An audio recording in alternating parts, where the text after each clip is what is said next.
I'd like to talk with you this evening about being hungry.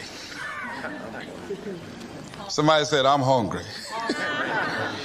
It is something I'd like to share some ideas and thoughts with you. I'm not asking that you believe anything that I say. I'm not asking that you agree with me. I'm merely asking that you stand on and in the conversation that we'll share with you this evening. And if there's something that I say that can fit and work for you, I say use it. If not, discard it and let it be. Is that all right? Yeah. Say, that's fair enough. Very good. All right. One of the things I have realized, and many of us have, that if you want something out of life, if you want to change yourself, if you want to acquire something, if there's some goal that you want to reach, that is really not easy as some people will make us feel. That living your dream, changing your behaviors, overcoming negative habits, it's challenging. It's hard. That living alone is just very difficult. And once we begin to come to grips with the fact that living is difficult, life is very challenging. I heard a song once by a guy named Dimples called, If It Ain't One Thing, It's Another. I say to you, if it ain't one thing, it's 12 others. Always something. You will never ever have a problem-free moment in life. Somebody said, and I like this, that you either in a problem or just left one or headed toward one. Anybody found that to be so? Raise your hand if you know what I'm talking about. I mean, there's always something. So how do we begin to nurture that hunger? What are the characteristics or the qualities of people that are hungry? What will it take for me to get some of the things that I want? And being hungry for those things. Number one, you've got to work on yourself. It's very important that you engage in an ongoing process to develop you. Spend more time on yourself than what you've been spending. It's very important. You owe that to yourself. I was reading a book by Og Mandino called The University of Success. Read one line, gave me a chill. I didn't have to read anything else in the book. He said, many of us never realize our greatness because we become sidetracked by secondary activity. We spread ourselves too thin, don't know how to say no. And we find ourselves doing all kinds of things and never ever have time to do those things that we need to do to work on ourselves. And then there goes a second, there goes another second, there goes another second, and we can't stop and hold time. And before you know it, you wake up one day and you're behind on your dreams and your bills.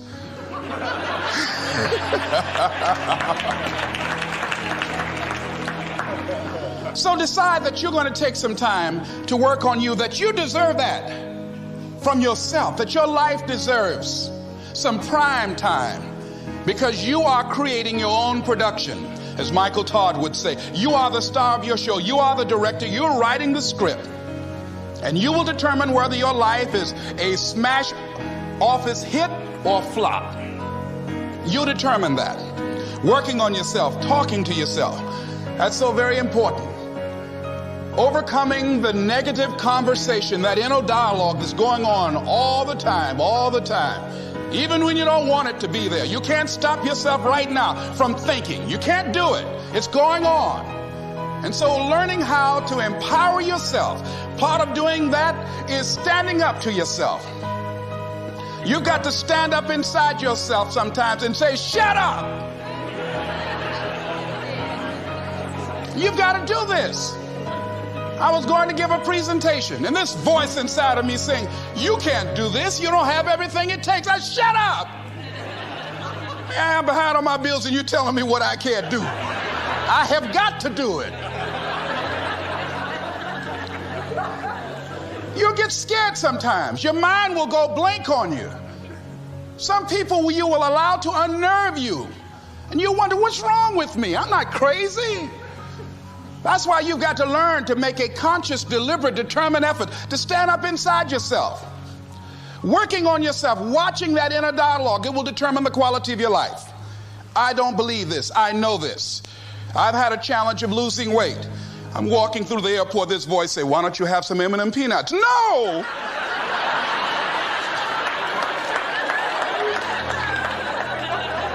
Well, just one. Then after you eat that, you might as well have a Snicker now, you sucker. I mean, it's challenging. My mother fixed the kind of sweet potato pie you can't eat with your shoes on. Have to take your shoes off so you can wiggle your toes. It sticks on my fingers. It says, eat it. One little bite won't hurt. That voice, constantly. Little demons from Colonel Sanders driving my car in there. I had to say, no. I'll diet tomorrow. I saw a skinny man get hit by a truck. Had he had a little bit more weight, he might have lived, you know. Some of you know what I'm talking about. Raise your hand if you know that. That voice is awesome. So you have got to stand up to that voice. When you're working on something you want to achieve, you have got to stand up to that voice. You've got to sell yourself every day on your abilities, on what you're doing, on the goal that you want to reach. You've got to sell yourself every day, according to your level of belief. It will manifest itself in what you're doing. Whatever we have right now, whatever we're demonstrating in our lives, is a result of what we believe subconsciously that we deserve.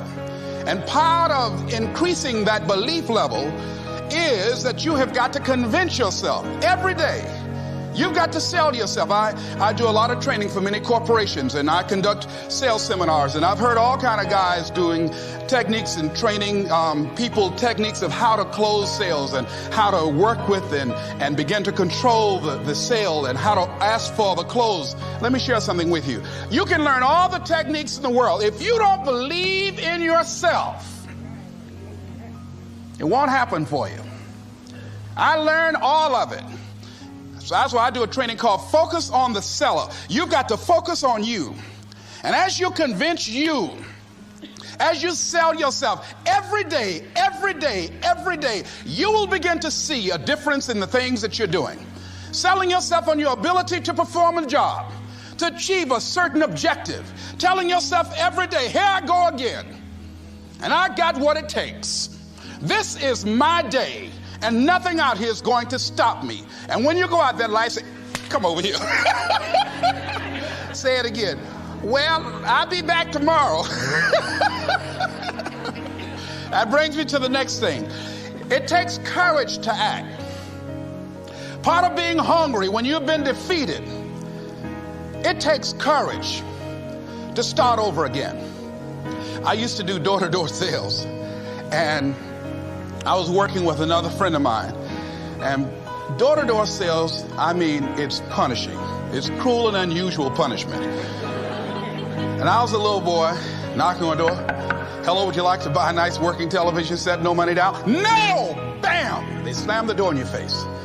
And the friend of mine that was working with me, they slammed the door in his face, and I looked back, and he was going to the car. He said, I can't do this. And he sat down in the car, and he said, you go ahead, I'll be here when you get back. Now, he had a mother and father to take care of him. My mother was ill. I am adopted. I was hungry. I had to go on. I learned something about myself. That when you step into your fears, somebody said, it was Winston Churchill, he said that courage is going from failure to failure without losing enthusiasm. When you step into your fears and continue to push yourself to go on, something happens for you. It will enable you to transcend yourself. I went to the next door. You like to buy a nice working television? No! Bam! Went to the next one. No! Bam! After a while, I no longer took it personal.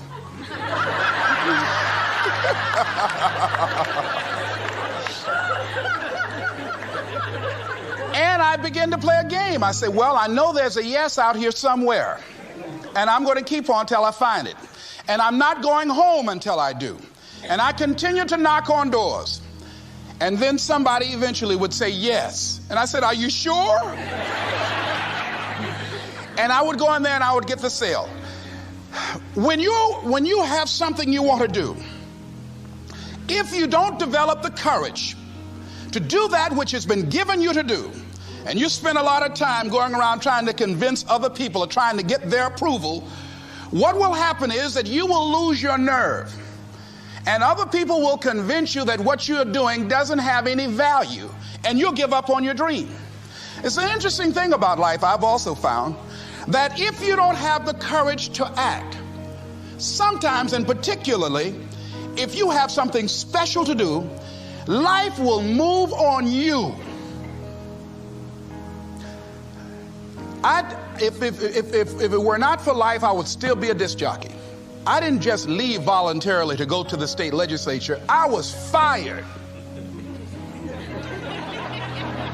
I was working on a job, and I came home one day. I was married at the time, and I told my former wife, I said, that guy Bert I work for is stupid. She said, if he's so stupid, why does he sign you a paycheck? Now you see why I divorced her, right? I couldn't stand her. That night, I could not sleep well. Here was a guy that was controlling my life. I was going through all kinds of changes because this man controlled my paycheck. And it was Carlyle who said, truth crushed to earth shall rise again. Winston Churchill said, the truth is incontrovertible. Malice may attack it, ignorance may deride it, but at the end there it is.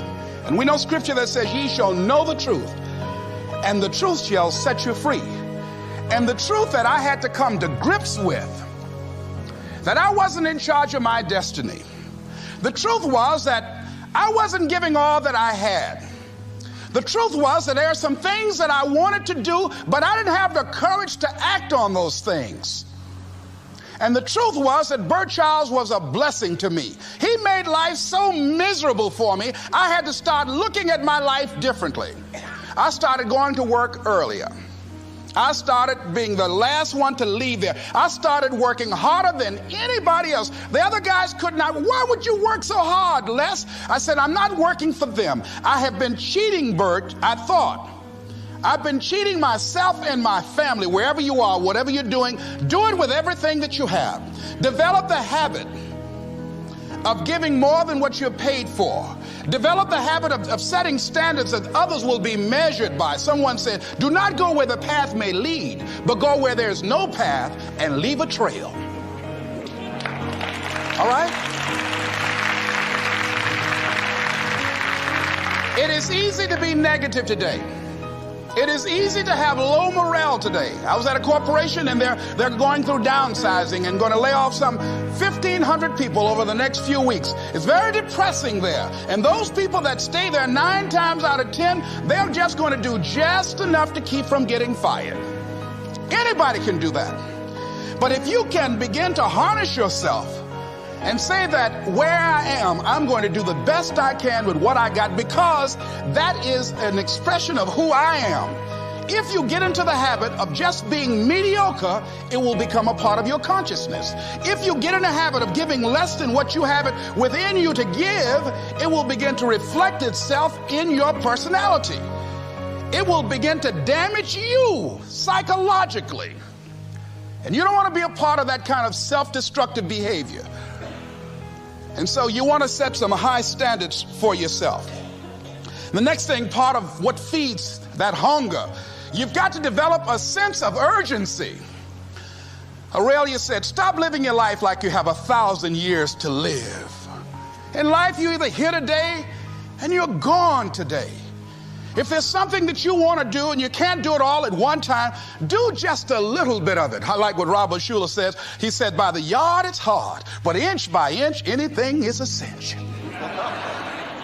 Do just a little bit of it. A friend of mine, Bobby Kerr, used to be a roommate.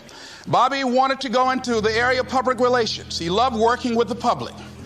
Young lady he wanted to marry named Clarice. Bobby was a great procrastinator. Pretty soon the job where Bobby worked, they transferred him to another location. He went out to celebrate with the people on that new job site. And Bobby suffered a massive heart attack and died. Bobby didn't drink and didn't smoke, was under 40, and he died. Ask your question. How much time do you have left? How much time do you have left? When you start thinking about that, we don't know. We don't know. Bobby took all the greatness and all of the talent and all of his abilities to his grave with him.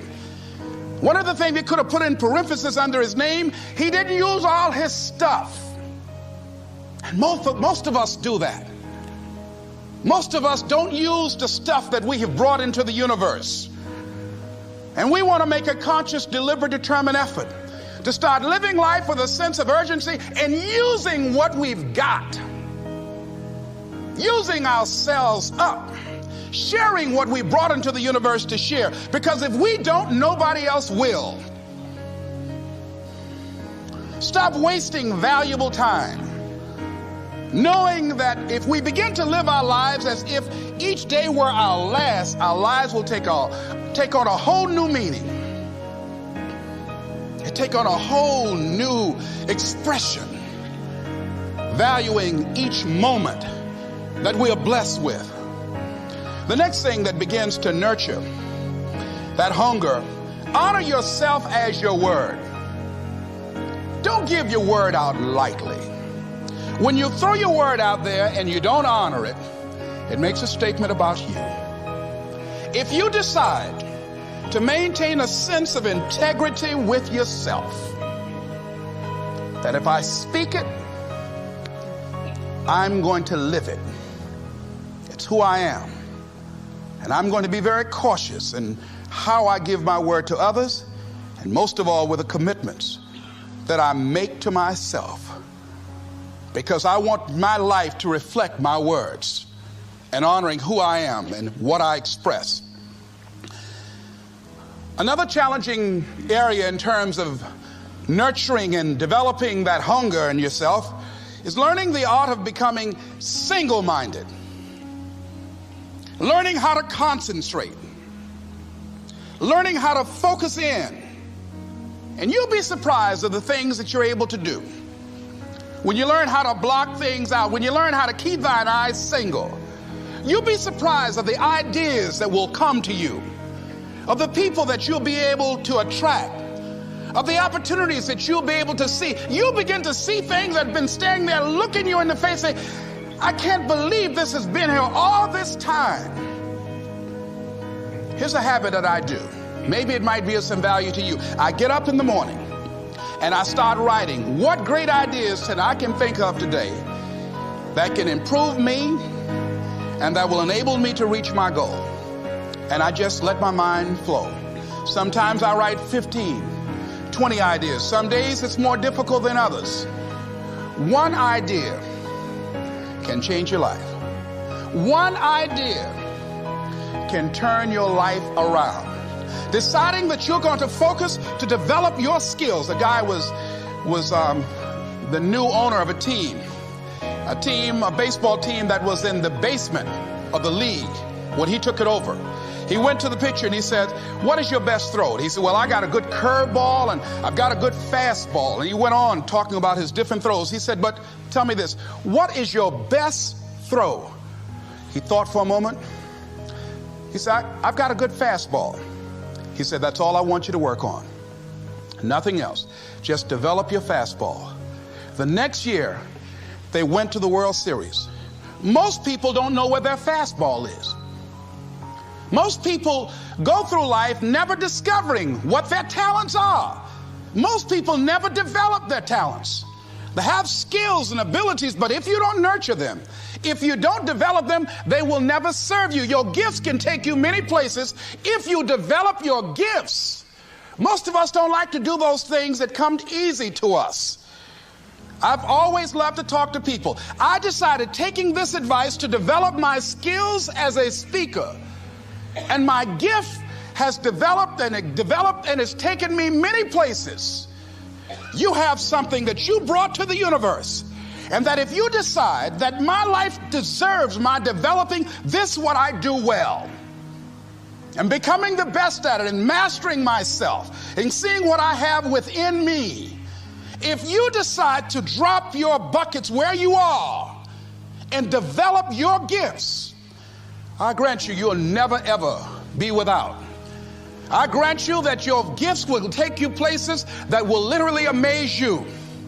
I grant you that if you begin to work to develop your gifts, you'll develop a strong sense of happiness. You'll get a larger vision of yourself, because part of beginning to get a larger vision of yourself, all of us need some area of our lives where we can have a feeling of competence. That people know when they think about this area, that's something you do. That you eat and sleep that. And that you do that. You do that. And people know it. And you know it. And you know that you know this. If you don't know anything else, you know this. Can you tell I know what I'm doing? Oh, hello. You know this. So you've got to work on it. When other folk are having a good time, you've got to have the strength of character to concentrate, to read, to digest information. If you decide in any particular area that you're concerned about, to make a conscious, deliberate, determined effort to read one book a month in that area, in 5 years, you'll be among the top 5% experts in the world. I read a minimum of 2 books a week. The average American reads only 1 book a year. If you decide that area that you love, that you are going to master that particular area, in this era of accelerated change, overwhelming complexity, and tremendous competition, as you begin to develop and expand your skills and your talents and your vision of yourself, you will always be in control of your destiny. The next thing is, whatever it is that you want to do, you want to do it massively. I have a friend who was telling me that his sales were down. I said, well, how many phone calls you make a day? He said, 25. I said, double them. Make 50 or 75 or 100. He said, oh man, that's just too much. I said, what do you mean too much? You behind on your bills? You're talking about too much? You know one way to get back on your feet real quick is to miss 2 car payments? You talking about you're tired? There's no competition out here. Decide that you're going to push yourself. Most people won't do that. Most people give up on themselves easily. You know the human spirit is powerful. There's nothing as powerful. It's hard to kill the human spirit. They asked Benjamin Disraeli, a man who became the head of a country at a time when Jews were not allowed out after 10 o'clock. They said, how did you do it? How do you achieve it against such great odds? He said, nothing can resist the will of a people that will stake even their existence on the extent of their purpose for good. That when you have a made-up mind, when you decide that you want to do something, I was reading something the other day, he said, the power to hold on in spite of everything, the power to endure, this is the winner's quality. The hunger, the ability to face defeat again and again without giving up. This is a winner's quality. You have that quality within you. When you're hungry, you don't care about the facts. You don't care about the odds. Doug Williams played for the Washington Redskins, quarterback. John Elway of the Denver Broncos in the Super Bowl. Everybody was talking about Elway. After the Super Bowl, when Doug Williams made a historic passing game, they asked him, said, how were you able, in spite of all of the negative publicity saying that you couldn't win, how did you do it? He said, I ignored my critics. I just didn't pay any attention to them. I ignored myself because they kept on saying it so much. There were times I doubted whether or not I can do what I needed to do. There's a Doug Williams in everybody here. There's greatness in you. And you've got to learn how to tune out the critics outside and the critic inside. And since I'm going to do this, I'm going to harness my will. And I'm not going to let anything stop me. I deserve this. I'm going to do it until. And this friend, I told him, said, start increasing your calls. I said, I make 100 calls a day. I got a callus in my ear. My ear kind of dark. You can't see it, but it's there.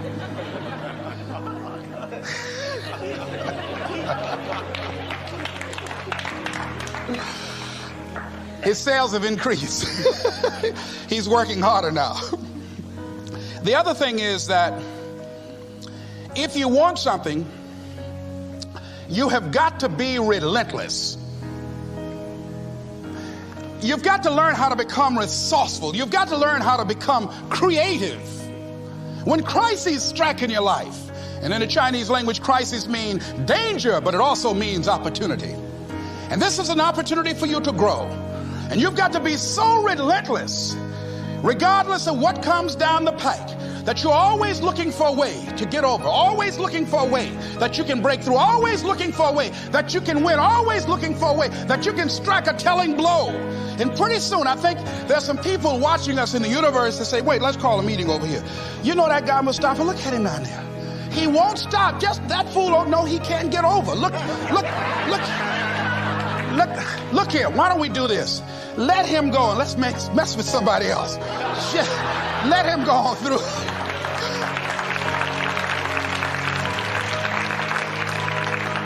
Life will just get tired of whipping you sometimes. And just say, let's just let this one go. I believe this. Now, no one has told me this, but I just kept on kicking. I didn't have sense enough to stop. I was intelligently ignorant. I didn't know what I couldn't do. So I just tried anything. And the fascinating thing about life, because you can't get out of it alive, you might as well have a good time, you know? You might as well have a good time. Live your life with passion, with some drive. I was giving a seminar the other day, and I mentioned that I was going to do some training in August with some young teenagers and take about 100 away to a 2 or 3 day camp and wipe them out. Been working on this. So after the speech, one of the parents walked up to me and said, Mr. Brown, I'd like for you to do something for my son. He's not motivated.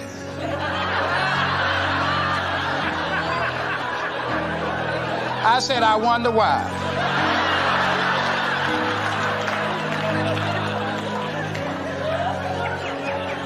I wonder what's wrong with him.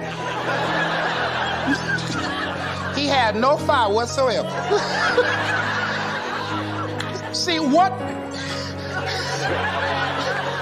you do speak so loudly, folk can't hear what you're saying. And so if you don't have any fire, you know, you've got to watch the people, the relationships that you develop. Have people of kindred mindsets. If you're around folk who are dead and negative all the time, they will affect you. You want people that are around you that have smiles on their faces, looking good. I was telling a group last week, Abraham Lincoln refused to hire a guy because of his face. They said, but the guy can't help it. He said, anybody over 30 is responsible for their face. If you have some depressing face looking at you every day, it affects your blood pressure. Keep these dead faces away from you. It's contagious. This is serious. So you've got to watch your countenance, watch your face, have an uplifted expression, watch your body posture. All of these things affect you psychically. You've got to be the kind of person that you are fearless. Fearless. Folk leave fearless people alone. There's some people walk through a neighborhood and every dog in the neighborhood would bark at them.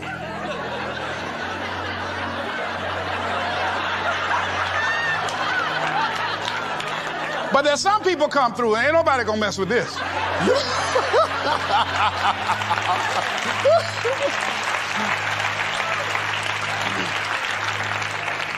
You are unstoppable. And because you are unstoppable, because you've got power that you haven't even begun to use yet, you owe it to yourself to release your brakes. How many of you have the experience of pulling out of your driveway and you mashed on the accelerator and the car was just going, it couldn't move, and you mashed harder and it couldn't move, and then you discovered you had your emergency brakes on. And then you release those emergency brakes and it goes, choo. Have you ever had that experience before? Most of us go through life with our brakes on, holding back, not giving all that we have, not sharing all of ourselves. Most of us go to our graves still holding on rather than releasing it. What are some of those things that keep us from releasing it? Because of past experiences, past defeats, past pain. We look back, well, it didn't work out then. It probably won't work out now. Many people get confused their performances with who they are. I was reading Pat Riley, the coach of the Los Angeles Lakers.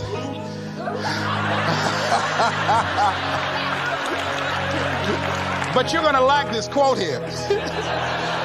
After the Trailblazers had blown them out of the water, and I'm sure he said this last night, they asked him, how do you feel? He said, tonight we were exposed for what we are right now. You see? That if my speech tonight doesn't work, it doesn't mean that I'm a bad speaker. It means that what I did didn't work tonight. And I've got to separate what I do from who I am. And I've got another shot. See, the last chapter to your life has not been written yet, and it doesn't matter about what happened yesterday. It doesn't matter about the things that you've done that you feel guilty about. If you wouldn't do it today, you're convicting an innocent person. You've been reborn to a new state of consciousness. And as they say, if we knew better, we would do better. And so you begin to decide, I'm not going to be denied. I remember, and I was telling someone, and they asked me, would you repeat that again? I was interested in going into broadcasting. I'm adopted, and that was my key out. I wanted to make my mama proud of me. I was very much appreciative of what she's done for my brother and sister and I. And that was my way out. And I went over to a radio station, asked a guy and told him that I was interested in broadcasting. He looked at me in my straw hat and my overalls. He said, you have any broadcasting background? I said, no, sir, I don't. What do you do? I cut grass. Young ladies asked me what kind of work I do, and I was working on a garbage truck. I say, well, I'm a sanitary technician. He said, we don't have any job for you. I decided that was something I was going to do. I decided I'm unstoppable. I'm going to go up in here. I'm going to do this. I started going to the radio station every day, developing a relationship with the people that were doing what I wanted to do. And that's what I encourage you to do. Whatever area you want to go in, find people that are doing it the way you want to do it and develop a relationship with them. When I decided to go in this area, I wrote letters to Dr. Norman Vincent Peale, to Zig Ziglar, to Dennis Waitley, all of the giants in this area. And I said, this is something I want to do. I've been following your career. Would you help me? Dr. Norman Vincent Peale answered my letter, did an article on me, wrote about me in the most recent book that he issued, and done many broadcasts about me. I'd wanted to develop a relationship and rapport with those people that were achieving those things that I wanted to achieve. By the same token, I would go to the radio station, and I developed a relationship with the guys. And they used me as the errand boy when they needed some food or someone to go pick up entertainers that came into town. Temptation singing My Girl, Jerry Butler singing For Your Precious Love, Sam Cooke singing Darling You Send Me. I would pick up the entertainers at the airport and driving around in the disc jockeys, big Cadillacs. They didn't have any driver's license, but I was acting like I had some.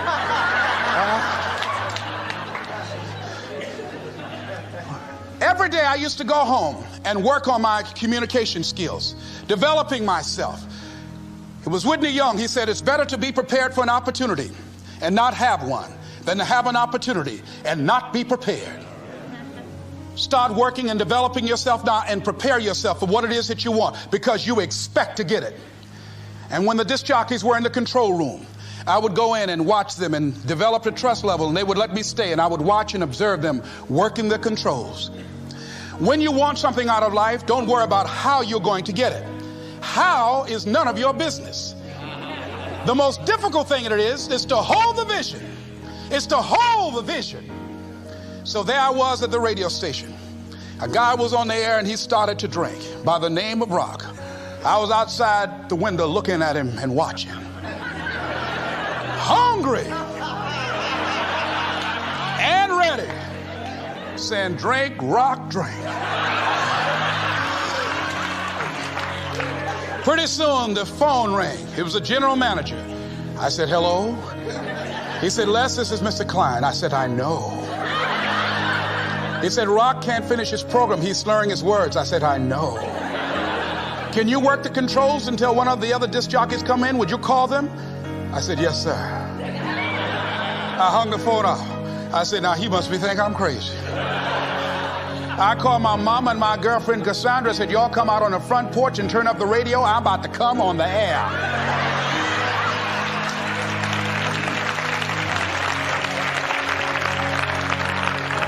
I waited about 15 minutes. I called him back. I said, Mr. Klein, I can't find nobody. He said, well, why don't you go in there and work the controls until they get there? And don't say nothing here. I said, yes, sir. I couldn't wait to sit down at that turntable, Mustafa. I said, look out, this is me, LB, Triple P, Les Brown, your platter playing Papa. There were none before me, and there will be none after me. Therefore, that makes me the one and only. Young and single and love to mingle, certified, bona fide, indubitably qualified to bring you satisfaction and a whole lot of action. Look out, baby, I'm your love man. I was hungry.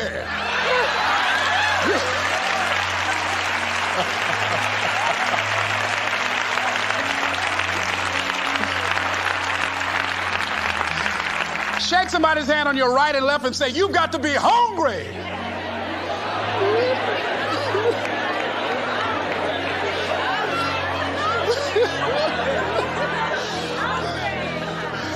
Well, y'all something else. You hear me? You want to be persistent about what it is that you want to achieve. Alexander Graham Bell said, what this power is, I cannot say. All I know is that it exists, and it becomes available only when a man or a woman is in that state of mind in which he or she knows exactly what he or she wants and is fully determined not to quit until they find it. When our children are learning how to walk, how many times will your baby attempt to walk and fall and you just say, just sit down, don't try anymore, you've fallen 20 times. Just sit down somewhere, busting your lip and everything, getting in folks' way. When will a baby walk? It will walk when it walks. That's when it will walk. Les, when will you be known nationally as the motivator? I will be known when I'm known. That's when I'll be known. Don't get caught up in, well, I've tried it 4 or 5 times and things didn't work out. If there's something that you want and you're hungry for it, you've got to do whatever is necessary until. And when you give the best you can and that's not enough, you must do what is required. And don't give up on yourself. Don't throw the towel in so